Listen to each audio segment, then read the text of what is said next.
Hey everyone! So it's great to be back. Sorry for the delay of this. There's a lot going on in the world and a lot going on in my world and yours too, I couldn't imagine. But this is the second lecture. The third one will be on time next week, and looking forward to that because that's when it's going to be on the performing arts. But for this one, we're going to be talking a little introduction to the humanities. And one of a piece that really means something to me and to my heritage, that is Lift Every Voice and Sing. So we'll talk about what that is in a second, but it's great to be with you all again. And I hope that you are enjoying the course so far. Please email me if you have any issues or any concerns or any questions. I will be putting up more of the learning activities as we go along. And I apologize that they're not up all right away as I am creating this course as we go along. So you are my guinea pigs. I hope you don't mind. But needless to say, let's go on into this lecture. I'm going to move myself over a little bit. A little magic of Zoom, right? Well, the word humanities, it's derived from a Renaissance Latin expression called studia humanitatis, or study of the humanitas. And the humanitas really generally means culture, refinement, education, befitting of a cultivated human. And today, what we do is we're going to be studying the humanities, but we're going to be doing it in a different way than it is normally studied. For if you think back to the 15th century, I don't think anyone was around during the 15th century. If you were, please let me know. But the study of the humanities was a course of studies that consisted of grammar, poetry, rhetoric, history, and moral philosophy. It basically entailed the Latin and Greek classics. But, that may sound very, very interesting to all of you, and including some of the humanities to this day. The introduction to humanities are taught this way. I'm a little different. So we're going to be decolonizing all of that. Why? Because we want to embrace inclusion and the diversity for this class. You've already seen that film that I wanted you to see about being human, and very, very few people that were displayed there came from America. They were all over the globe because human beings don't just mean Western civilization. So we're decolonizing the humanities and embracing inclusion and diversity in the performing arts, the fine arts, literature, and religion, and asking that question, what makes us human? I have read what your initial thoughts were, and they were very insightful. And for those of you that really took time to think about that, I think we are on to something, right? About what it means to be human. And also the diversity of the answers was exquisite. And that is one of the things that makes us human, our diversity, our experiences. So, when we start to look into our experiences, I'm African American. And being African American doesn't mean I came from Africa. My ancestors came from Africa many, many generations ago. In fact, they came here in bondage in the late 1700s on slave ships. And my ancestors toiled through slavery. They survived it. They even survived the war. And they came out as free people of color. But we have a lot of issues when it comes down to race and racism in this country. And one of the most impactful and powerful expressions of this toiled history of my race and people is this song, Lift Every Voice and Sing. When I sing it, it reminds me of the human experience of my ancestors, those who came before me, and their hopes and dreams for people like me. This may not be your experience or your heritage, or this song may not mean anything to you, but it reminds me of my humanity. So, over more than a century, Lift Every Voice and Sing has been a powerful, powerful anthem, if you will. It is also known as the Black National Anthem, but it is more than an anthem. It's more than a song. It's a lesson in history. It's a pledge of unity of African American people. And it's a history lesson. And now more than ever before, this song has such more historical meaning and cultural meaning behind its lyrics and even its music. And you're going to hear me actually sing it today. So I hope you don't mind to bear with me. I'm not a professional singer, even though I went to Boston University for voice performance. But I'll get into a little bit more of that. But first of all, let's get into a little bit of its history. For one thing, who wrote it? Lift Every Voice and Sing was written and composed by the Johnson brothers. And they are a pair of African American men, very influential, and they're from Jacksonville, Florida. One of the brothers, his name was James Weldon Johnson, and that's him to right there. He was the older brother. And James Weldon Johnson was the writer. He wrote the lyrics that we're going to go over. And his younger brother, John Rosamond Johnson, who we'll talk next, wrote the music, composed it. And together, they came up with Lift Every Voice and Sing. Now, James Weldon Johnson was a lawyer, he was a diplomat, he was a professor, he was a prolific writer and a poet. And he was the first African American leader of the NAACP. And at the time when he wrote this song, he wrote it in 1899. And he was the principal of a segregated school in Jacksonville, Florida. And that's where the lyrics debuted the following year in 1900. And it was sung by over 500 children at an event celebrating Black history. His brother, younger brother, only by 2 years, John Rosamond Johnson, was trained at New England Conservatory of Music. And actually, New England Conservatory of Music is right there in Boston. And he had a long musical career, and he composed and performed in stage musicals and operettas, and his work spanned multiple genres from vaudeville, which is the lowly theater, to traditional theater, to African American spirituals, and other music that was deeply rooted in the African American tradition.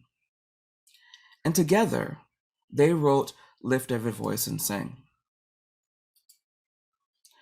So, I'll move myself again.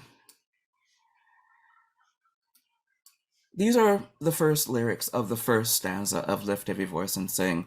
Again, these are the lyrics that James Weldon Johnson wrote. And it said, Lift every voice and sing, till earth and heaven ring, ring with the harmonies of liberty. Let our rejoicing rise high as the listening skies. Let it resound loud as the rolling sea.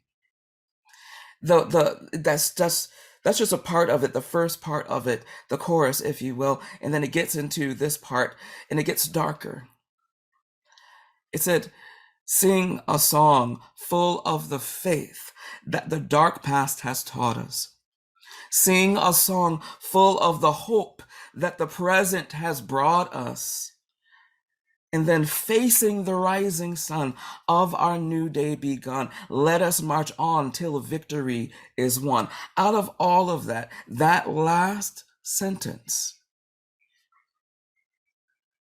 really brings it home of what this anthem is all about. Because it's saying, lift every voice and sing till the earth and the heaven ring, and it rings with the harmony of liberty. So liberty is a key word here. Let our rejoicing rise, our rejoicing. Who is our? African Americans. Let our rejoicing rise, that rejoicing of the voices lifting up and singing so loudly that the earth and the heaven both ring with harmonies of liberty. Let our rejoicing rise high as the listening skies, but let it resound loud as the rolling sea. Has anyone ever seen the ocean or been on a boat and you can hear the waves crash?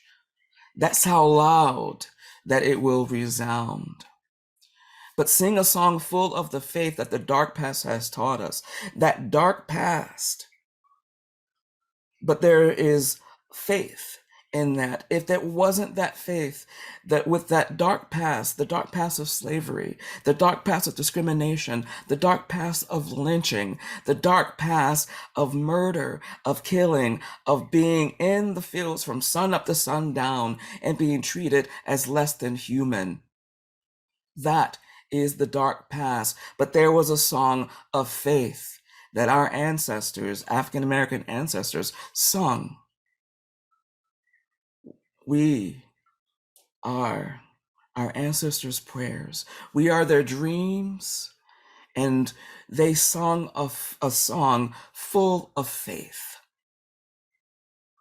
And it is a song full of hope that the present has brought us. Again, this is around the time of the 1900s, and they said, look how far we've come. We're no longer enslaved, and it's full of hope. Why? Because liberty is not won yet. Because at the very end, it says, let us march on till victory is won. You can see how much this one verse resonates with me. So let's move on to the second verse. It says, stony or the road we trod, bitter the chastening rod. This is get a little darker, right? Stony the road, that means a lot of stones that we trod. If you ever walked barefoot on a stony road, a road full of stones, you can feel how that, and it is not comfortable. It hurts. Bitter the chastening rod. A rod, a stick that is used to chase and that used to punish, to whip people into submission. Bitter that chastening rod, felt in the days when hope unborn had died. Yet with a steady beat, have not our weary feet come to the place where our fathers sighed. And then it goes into, we have come over a way that the tears have been watered. We have come treading the path through the blood of the slaughtered. Out of the gloomy past till now we stand at last where the white gleam of our bright star is cast. There is a sense of hope and a sense of faith, but it talks about that gloomy past of trotting on a stony road. Bitter that chastening rod, felt in the days when hope unborn had died. There were days when our ancestors felt, our ancestors, African American ancestors, felt that there was no hope, but felt in those days. Yet, with a steady beat, even with those days that they lost hope, there was still a steady beat. And have not our weary feet come to our place with our Father's side? But we have come over a way with the tears have been watered, the tears of our ancestors. We have come there and treading our path through the blood of the slaughtered, those who were slaughtered with the KKK came and took people from their homes, took people from jails and murdered them, and no one was brought to justice. This is the period that this anthem was written. A gloomy past. But till now we stand at last. That sense of hope. We're going to be standing. We're standing at last. And we see the white gleam of our bright star. This is the second verse. One more verse. It said, God of our weary years, God of our silent tears, thou who has brought us thus far all on the way.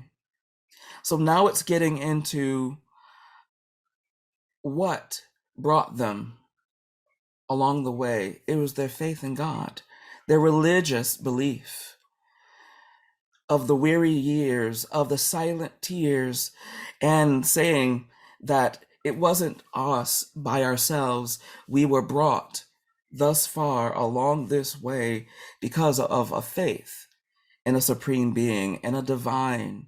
Something that kept them going was their faith in a divine source. And it said, Thou who has by thy might led us into the light. Keep us forever in the path we pray. Lest our feet stray from the places, our God, where we met thee. Lest our hearts, drunk with the wine of the world, we forget thee. Shadowed beneath thy hand, may we forever stand true to our God, true to our native land.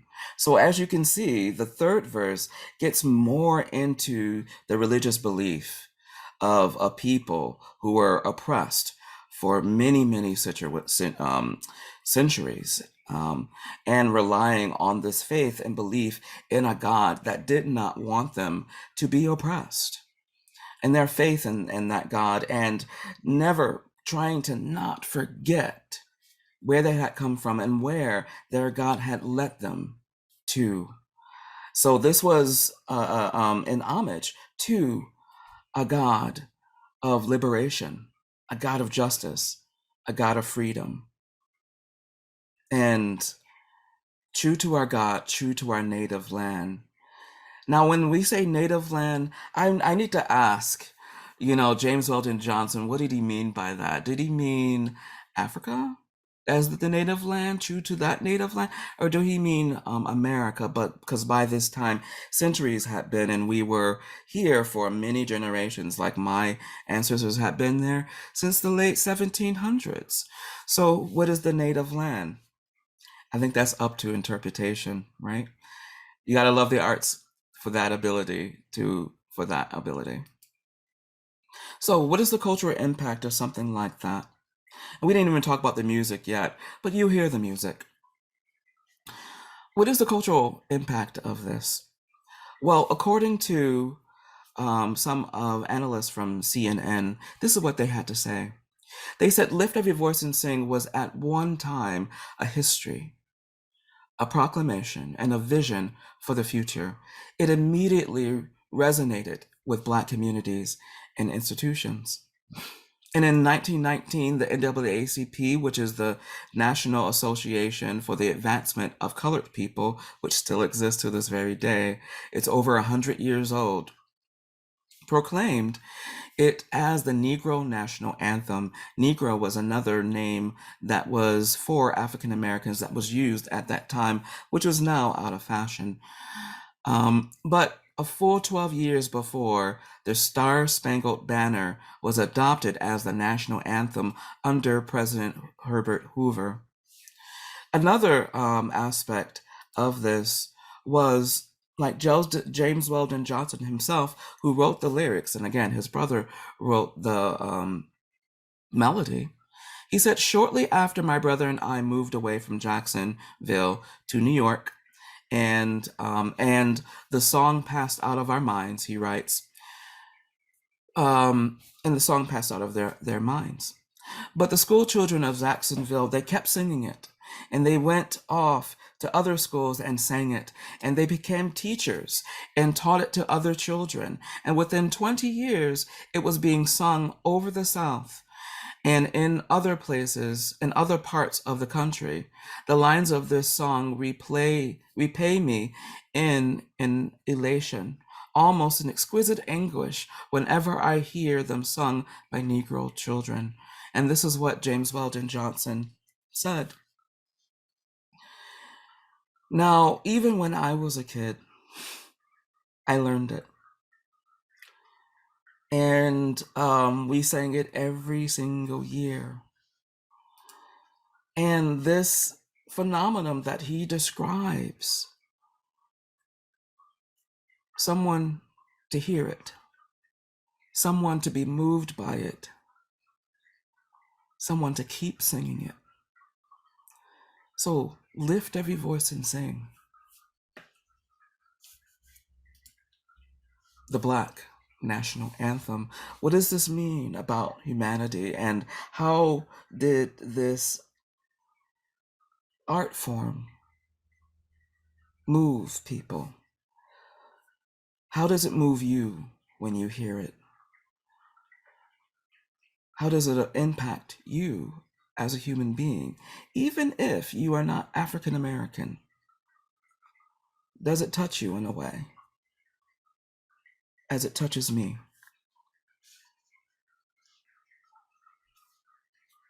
Think about that as we hear Lift Every Voice and Sing.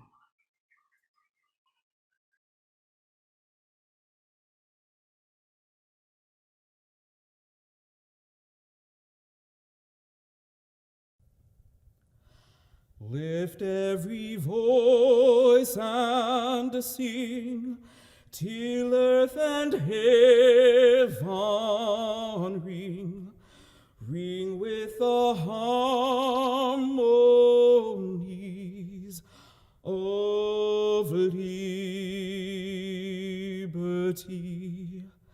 Let our rejoicing rise high as the listening skies.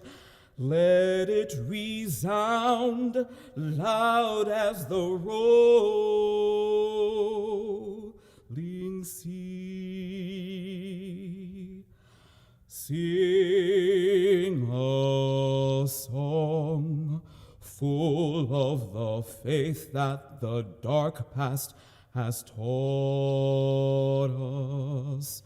Sing a song full of the hope that the present has brought us. Facing the rising sun of our new day begun, let us march on till victory is won.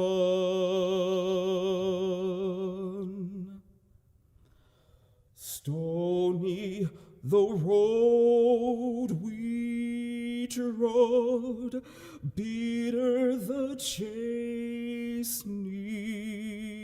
rod, felt in the days when hope unborn had died, yet with a steady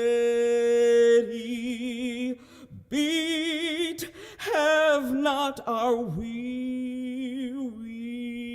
feet come to the place for which our fathers other side. We have come over a way that with tears have been watered. We have come treading our path through the blood of the slaughtered.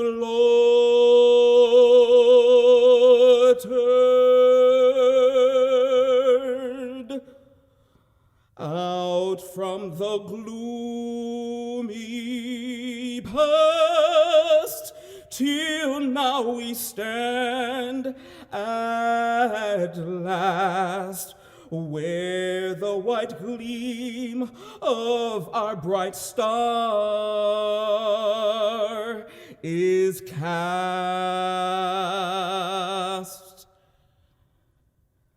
God of our weary years, God of our silent tears, Thou who hast brought us thus far on the way, Thou who hast by thy might led us into the light, keep us forever in the path we pray,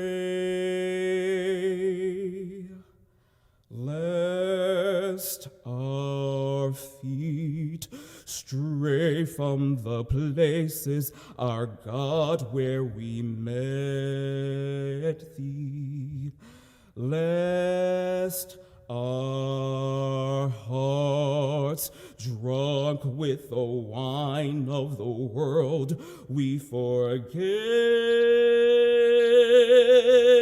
thee.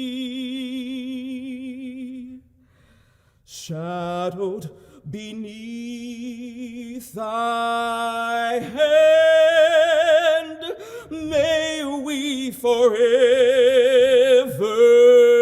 stand, true to our God, true to our native land.